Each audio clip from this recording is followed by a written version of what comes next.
Hey guys, what's going on? Welcome back to my channel. This is the third part in a three-part series all about pregnancy with a spinal cord injury. In this third video in the series, I'm going to talk all about third trimester issues that can come up for women with spinal cord injuries when they're pregnant, such as breathing issues, reduced mobility, higher risk of pressure sores, and the difference between autonomic dysreflexia and preeclampsia, because the symptoms of them are very similar and they can both show up a lot more in the third trimester.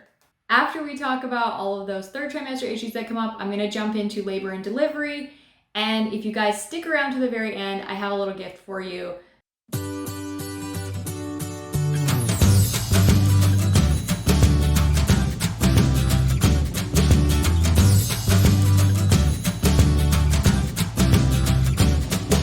So the first issue that I want to talk about is trouble breathing. And many women who are able-bodied find that they have a little bit of trouble breathing when they are pregnant. And women with spinal cord injuries often have lower lung capacities to start out with. So when the baby gets bigger and starts pushing on your diaphragm, that lowers your lung capacity even more. I know for myself, I've always kind of had weird breathing issues since I've been in a wheelchair.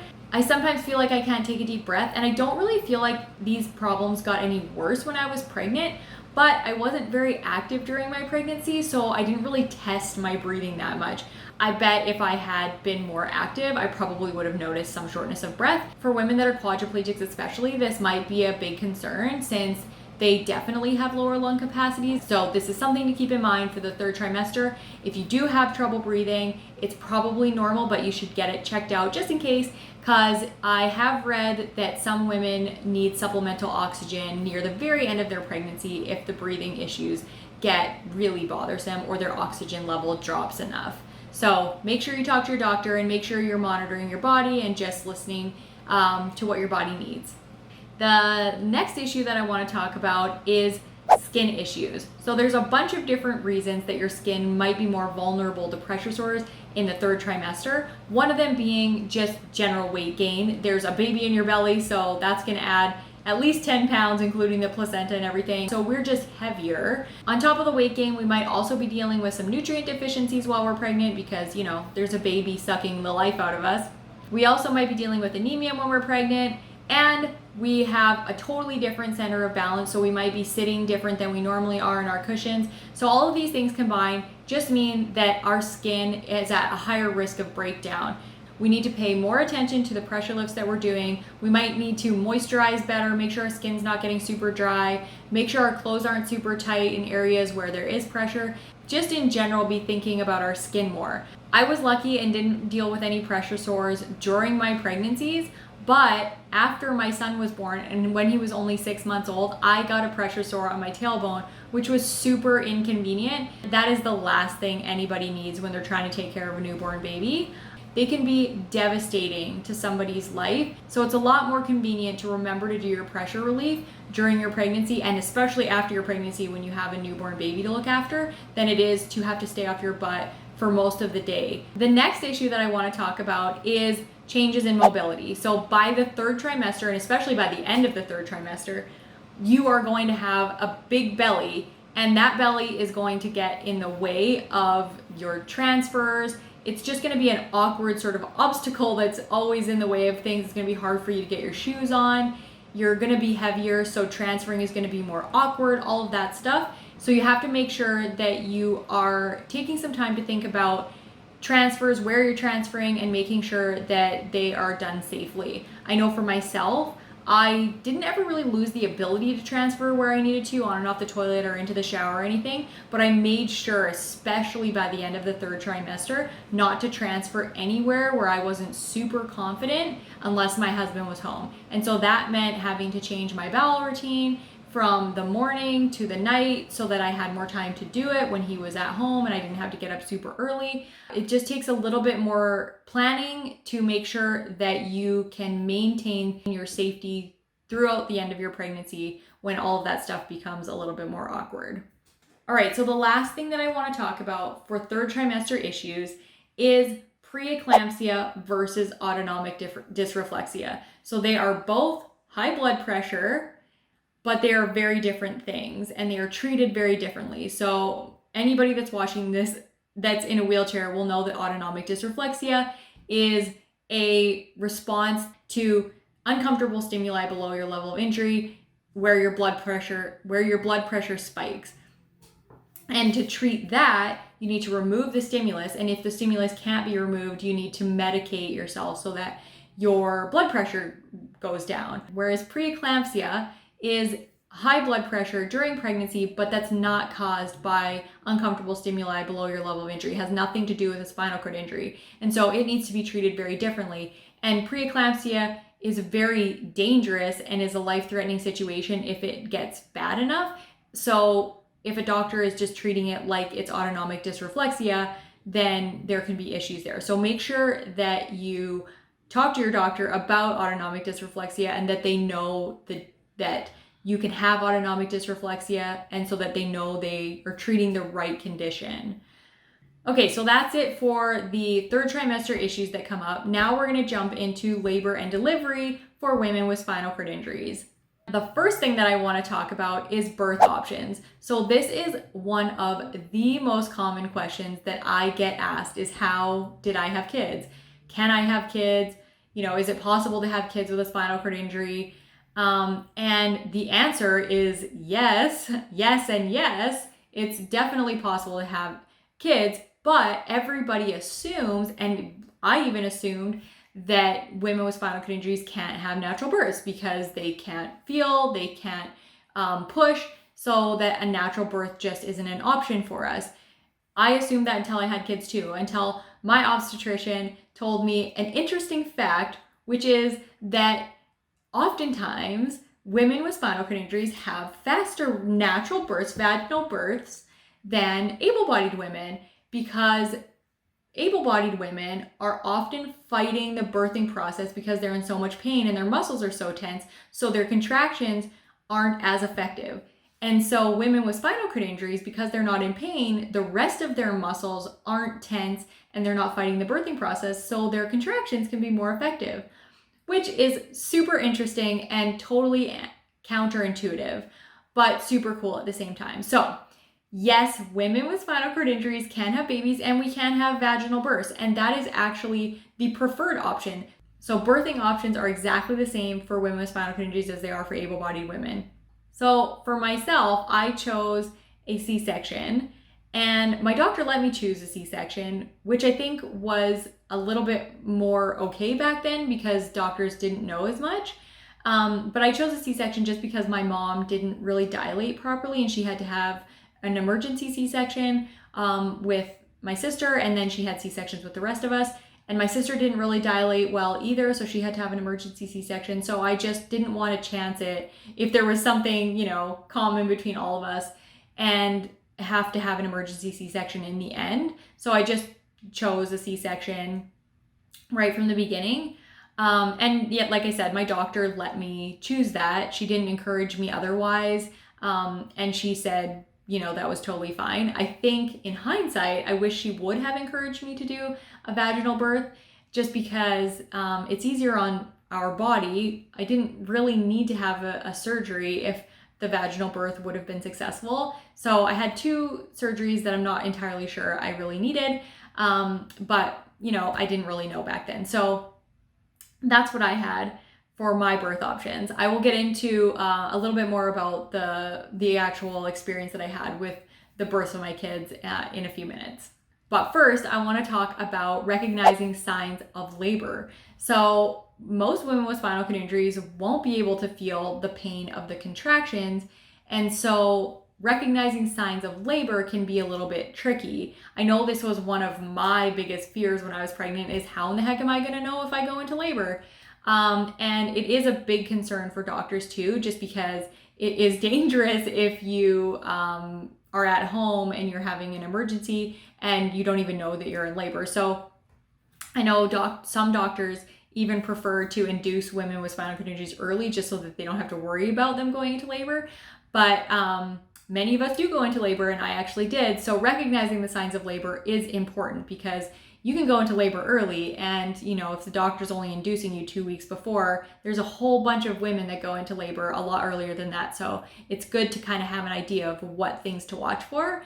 And we're gonna have to watch for other things other than the painful contractions because we can't feel them. So some of the other signs of labor are just uncomfortable pain, generalized uncomfortable pain in your back, in your shoulders, bladder spasms, increased spasticity, and the big one, especially for women T6 and above, is autonomic dysreflexia.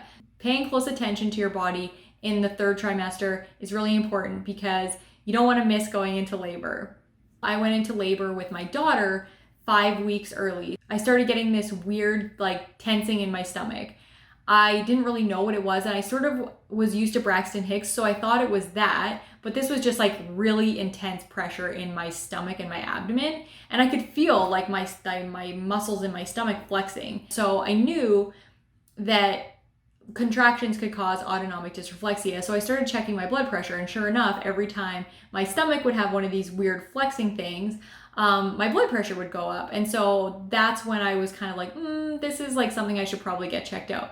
Funny story, my husband did not believe me at all. And he was super annoyed about going to the hospital because it was I think it was 10 or 11 at night. And he had just gotten home from shift work and was super tired. So he was oh, I don't really want to go to the hospital, but I'm lucky that I convinced him to go, because when I got there, they actually checked my cervix and, confirmed that I was starting to dilate and that I was in fact in labor. All right, so the last thing in this video that I want to talk about is the anesthetic that all women, or I would say almost all women with spinal cord injuries, need during their labor and delivery. It might seem counterintuitive that somebody that can't feel would need an anesthetic, but the biggest reason that anesthetics are needed for women with spinal cord injuries is to prevent autonomic dysreflexia. It is the number one way to prevent that from happening. And so whether women with spinal cord injuries are having a natural birth or a C-section, an epidural is almost always given so that it eliminates one whole medical emergency during the delivery of the baby. For myself, because I was having a C-section, of course I was having an anesthetic. And in my first pregnancy, I chose a epidural because I wanted to be awake for the birth. I have to say that my experience with that epidural was awful. It took a really long time. It was uncomfortable to get. I couldn't feel when my legs were going to sleep, so the doctor wasn't sure if it was working. It was just a really awkward experience. I remember feeling super shaky and cold. And so the entire time that I'm supposed to be, enjoying this beautiful birth of my son, I'm just uncomfortable, freezing, and can barely concentrate. So it was kind of an awful experience. And then after my son was born, because it was a C-section, I got wheeled into recovery for an hour and wasn't allowed to see my son or my husband, which was really just not what I expected from, being a new mom. It was just uncomfortable and sad. And then after that, I got wheeled back up to a high-risk pregnancy floor instead of onto, the floor with the new moms where they have all the lactation support and all that stuff. So I didn't get any help with breastfeeding or any of that stuff. And so I went home without breastfeeding, without even trying, without even knowing what to do, and just bottle feeding my son right away. And I didn't really know any better. I was super young. I just kind of went with it. But in hindsight, I really wish that I had gotten more support at the hospital. But because they considered me high risk and they were still monitoring me for autonomic dysreflexia, they put me on the high risk pregnancy floor again, and it just wasn't a very comforting or pleasant experience for me with my first birth. With my daughter, because I went into labor 5 weeks early, it was completely different. My regular doctor wasn't available, so I just got whatever doctor was at the hospital. I felt like I was just being treated exactly like an able-bodied woman that was getting an emergency C-section. And the doctor that came in asked me if it would be okay if he just administered general anesthetic, because he had never done an epidural for somebody with a spinal cord injury before and he wasn't comfortable with it. So I agreed to that. And honestly, it was a way nicer experience. It was just super quick. I went to sleep. They woke me up right after my daughter was born and they showed me her. And then they said, we have to take her to the NICU because she's not breathing as well as she should be. That only lasted for like a day or something before she got taken off of the breathing machine. So I actually really enjoyed my birth experience with my daughter. Now that I've read a little bit more on general anesthetic for C-sections, I'm not really sure if it's as safe for the baby because, you know, as the mom gets anesthetic, so does the baby. And so maybe that contributed to her breathing problems. But for me, the experience was way more pleasant than getting the epidural and being awake for the birth. I really enjoyed the second experience, other than my daughter having to be in the NICU, which was really heartbreaking because I had to go home 2 days after her birth and she had to stay for 20 days. And normally moms would be able to stay in the hospital in parents' units, but none of them were wheelchair accessible. So that was really sad. So I had to drive home every night and leave her in the hospital all by herself with the nurses and stuff. And that was really tough. But you know, the 20 days flew by and then she came home after that. All right, so if you're still watching, I'm guessing that means that you're either pregnant or interested in becoming pregnant because you stuck around all the way to the end. Ooh, my light died. For those of you that stuck around to the very end, I have a gift for you. I made 2 documents for you: pregnancy with a spinal cord injury at a glance and questions to discuss with your care team. So the first document is just basically a summary of everything that I've talked about in all of the videos so far, so that you have a snapshot of all of the information throughout your pregnancy, or all the issues throughout your pregnancy that you might have to deal with. And you can also take it to your doctor because some doctors aren't very familiar with pregnancy with a spinal cord injury. So it'd be nice for them to see as well. And then I made a document with all of the questions that I think, based on my own experience, that your doctor and you need to answer in order for you to have a healthy pregnancy. So I talk about your disability and all of the things in your disability that might affect your pregnancy. I talk about bladder management, how many times do you cath a day, how much do you drink, just so that your doctor can know whether you are at a higher risk for UTIs during your pregnancy and if you should make adjustments in terms of medication or just lifestyle. And then I talk about bowel management and questions that I think will help your doctor decide if you do get constipated, which changes you might need to make in your diet or which laxatives would be effective for you. And then I talk about other body issues like the trouble breathing and the swelling in your feet and things like that, so that if you are prone to that kind of stuff, then you and your doctor can sort of plan to manage it ahead of time. And then I talk about care during pregnancy. So who is going to be part of your care team? Is it going to be home care, occupational therapy, obstetrics? Who do you need in your care team? I had a gynecologist, a family doctor, and my physiatrist. Basically, that was it. But I think if I had to do it all over again, I would have a much larger care team. I would involve a lot more people just so that I had all of the knowledge from all of these different healthcare professionals working together for my benefit. Everybody has a little bit of knowledge about spinal cord injury with pregnancy, but everybody together has way more knowledge. So I think I would like to have built a better care team. And then I talk about questions for labor and delivery, about what kind of birth options are right for you, if there's any medical reasons that might prevent you from having a vaginal birth, those kinds of things that you can discuss with your doctor in order to make a birth plan. And then last, I talk about postnatal, which is all of the things that you're going to need to think about for when the baby comes home. What kind of equipment are you going to need so that you can start thinking about how you're going to get that, and what kinds of things you will need after the baby comes home. All of these things you need to think about really early, and the more you plan, the more you prepare, the less stressful your pregnancy is going to be, and the easier it will be for you to figure stuff out once the baby comes home, which is the fun part.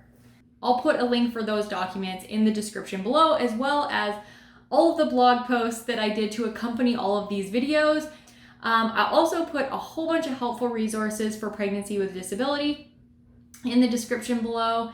There are so many more websites out there now that you can go to that have great information. So I'll put those below as well. I'll also put a link to the 2 books that are out there for pregnancy with a spinal cord injury. This one is called The Disabled Woman's Guide to Pregnancy and Birth, and I will put a link to where you can purchase this on Amazon. The other one is called Maternity Rolls, ROLLS, And you can't purchase it on Amazon, but I will put a link to that book where you can purchase it as well in the description below. So there's so many great resources out there. This one is very heavy on personal experiences of women with spinal cord injuries. So that's super useful because it's not just a medical doctor's take on pregnancy with a spinal cord injury. It's actually interviews that were done with a whole bunch of women with disabilities, and their stories and experiences are in here, as well as all of the, the medical knowledge. So I highly recommend it.